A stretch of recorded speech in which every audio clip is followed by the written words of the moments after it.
और उसने ये सवाल पूछा, क्या भगवान है? गौतम ने उस आदमी की तरफ देखा और साफ साफ कह दिया, नहीं। क्या आप भगवान में विश्वास रखते हैं? क्या सच में भगवान होते हैं या नहीं, जानते हैं सदगुरु जी से। एक बार ऐसा हुआ कि गौतम बुद्ध, क्या आपने सुना है उनके बारे में? उनका नाम बुद्ध नहीं है, उनका नाम है गौतम सिद्धार्थ। वो एक बुद्ध बन गए। वैसे वो दुनिया के इकलौते बुद्ध नहीं हैं, हजारों बुद्ध हो चुके हैं और आज भी हैं। तो गौतम एक दिन सुबह लोगों के एक बड़े समूह के बीच बैठे थे। सुबह सुबह एक आदमी आया और आकर पेड़ की आड़ में खड़ा हो गया। वो आदमी बहुत बड़ा भक्त है, वो राम का भक्त है। आप राम के बारे में जानते हैं? राम भारत के प्रमुख देवताओं में से एक हैं। अगर आपको पता न हो तो भारत में हमारे पास 33 करोड़ देवी देवता हैं।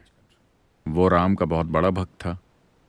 भारत में भक्तगण, आजकल ऐसा नहीं होता, ना हर कोई ऐसा होता है, लेकिन वो लोग जो इसे गंभीरता से लेते हैं, वो जिस भगवान में विश्वास रखते हैं, उसके नाम के अलावा कुछ और बोलते ही नहीं। अगर वो आपको बुलाना चाहते हैं तो वो कहेंगे राम राम। अगर जाने के लिए कहना हो तो राम राम। अगर उन्हें कुछ चाहिए तो राम राम। राम के सिवा कोई और शब्द नहीं।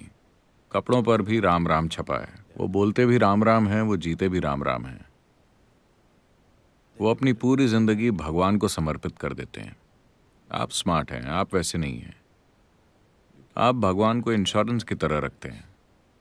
कहीं अगर कुछ गड़बड़ हो जाए तो मैंने भी अपना प्रीमियम भरा हुआ है। जो कुछ आपको करना है आप कर ही लेते हैं। भगवान को आप इंश्योरेंस की तरह रखते हैं। आप स्मार्ट हैं। लेकिन इस आदमी ने अपना पूरा जीवन भगवान में लगा दिया, पूरी तरह से। उम्र बीत रही है, थोड़ा सा संदेह पैदा हुआ।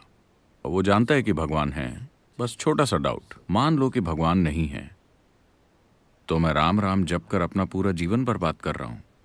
ये डाउट आपको तभी होगा अगर आप अपना पूरा जीवन लगा देते हैं। आप हफ्ते में सिर्फ 10 मिनट लगाते हैं तो आपको ये डाउट कभी नहीं आएगा। अगर आप अपना जीवन पूरी तरह से भगवान में लगा दें तो 3 दिन के अंदर ही ये डाउट होने लगेगा, क्या मैं ये काम करके अपनी पूरी जिंदगी बर्बाद कर रहा हूँ? दूसरे लोग भी हैं जो भगवान में यकीन नहीं रखते। इसके लिए भी सुबह सूरज उगता है, इसके लिए भी फूल खिलते हैं, इसकी भी जिंदगी चल रही है। शायद ये मुझसे बेहतर जिंदगी जी रहा है। तो छोटा सा डाउट। वो जानता है कि भगवान है, बस एक छोटा सा डाउट। अब यहाँ एक आत्मज्ञानी महापुरुष मौजूद है। वो बस पक्का करना चाहता है, लेकिन काफी लंबे समय से एक जाना माना भक्त होने के कारण, क्योंकि वो सिर्फ मंदिर जाता ही नहीं था, उसने कई सारे मंदिर बनाए भी थे। तो जिंदगी के इस पड़ाव पर अब ये कैसे पूछा जाए कि भगवान है या नहीं? तो वो सुबह सुबह आया और दूर वहां पेड़ की आड़ में खड़ा हो गया और उसने ये सवाल पूछा, क्या भगवान है? गौतम ने उस आदमी की तरफ देखा और साफ साफ कह दिया, नहीं। वहां शिष्यों की पूरी मंडली बैठी थी। उनके मन में ये जद्दोजहद हमेशा चलती रहती थी कि भगवान है या नहीं, भगवान है या नहीं। उफ, अब जाके राहत मिली। जब भी वो गौतम से ये सवाल पूछते थे तो वो हमेशा मौन हो जाते, वो कुछ नहीं कहते। पहली बार उन्होंने साफ साफ जवाब दिया, भगवान नहीं है। पूरी मंडली में खुशी की लहर फैल गई। ये जद्दोजहद कि भगवान है या नहीं अब खत्म हो गई। आत्मज्ञानी महापुरुष ने घोषित कर दिया है कि भगवान नहीं है। यह संदेश पूरे शहर में फैल गया। पूरे दिन जश्न मनाया गया, क्योंकि जरा इस आजादी की कल्पना कीजिए। भगवान न होने का मतलब है कि कोई भी ऊपर बैठकर ये हिसाब नहीं लिख रहा कि आपने क्या किया क्या नहीं किया, ताकि वो आपको सजा दें या नर्क में जला सकें या कुछ और कर सकें। जिंदगी पूरी तरह से आपकी है। तो पूरे दिन जश्न मनाए गए, हर कोई खुशी से झूम रहा था। शाम को एक बार फिर सभा बैठी थी। एक और आदमी आया, वो भी दूर पेड़ की आड़ में खड़ा है। यह आदमी एक चारवाक है। चारवाक यानी भारत में कुछ ऐसे लोग हैं जो चारवाक के नाम से जाने जाते हैं। ये चारवाक पूरी तरह से मटीरियलिस्ट होते हैं। ये किसी और बात पर यकीन नहीं करते अपनी आंखों देखी के अलावा। शायद यही इकलौती संस्कृति है जो इसकी छूट देती है। आप देखेंगे कि बहुत से धर्म प्रचारक भगवान का संदेश फैलाने के लिए गांव-गांव जा रहे हैं, और भगवान के न होने का प्रचार करने वाले भी गांव-गांव जा रहे हैं और लोगों से बहस करके ये साबित कर रहे हैं कि भगवान नहीं है। शायद यही इकलौती संस्कृति है जो इसकी इजाज़त देती है। बाकी जगहों में तो वो मारे जाएंगे। अगर आप चाहें तो भगवान का प्रचार कर सकते हैं, और अगर चाहें तो उनके न होने का। यही सच्ची डेमोक्रेसी है ना? ऐसा हजारों सालों से चलता आ रहा है। लोग गांवों में जाकर बहस करते हैं और साबित करते हैं कि भगवान नहीं है। तो ये एक एक्सपर्ट चार्वाक है। आपका विश्वास चाहे कितना भी पक्का क्यों ना हो, अगर आपने 10 मिनट उससे बात कर ली तो वो साबित कर देगा कि भगवान नहीं है। हजारों लोगों को वो यकीन दिला चुका है कि भगवान नहीं है, भगवान नहीं है। उम्र बीत रही है, थोड़ा सा संदेह आ गया है। मान लो कि भगवान है। जब मैं वहां जाऊंगा तो क्या वो मुझे छोड़ देंगे?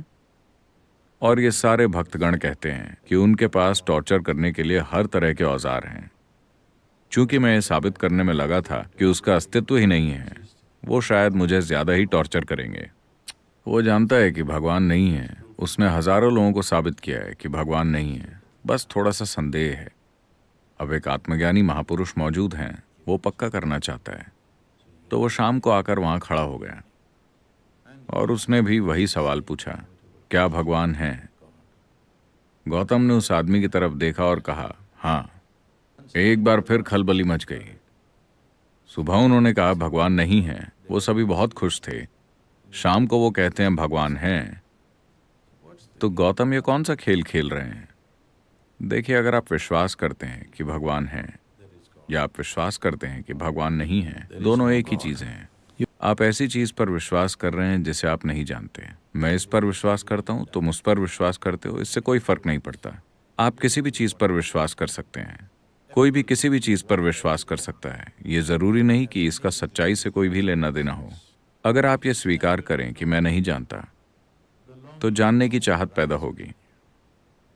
अगर चाहत पैदा होगी तो खोज शुरू होगी, और अगर खोज शुरू होगी तो जानने की संभावना भी होगी। दोस्तों, क्या आप मानते हैं भगवान सच में होते हैं? कमेंट करके हमें ज़रूर बताइए, और ऐसी वीडियोस देखने के लिए चैनल को सब्सक्राइब ज़रूर कीजिए।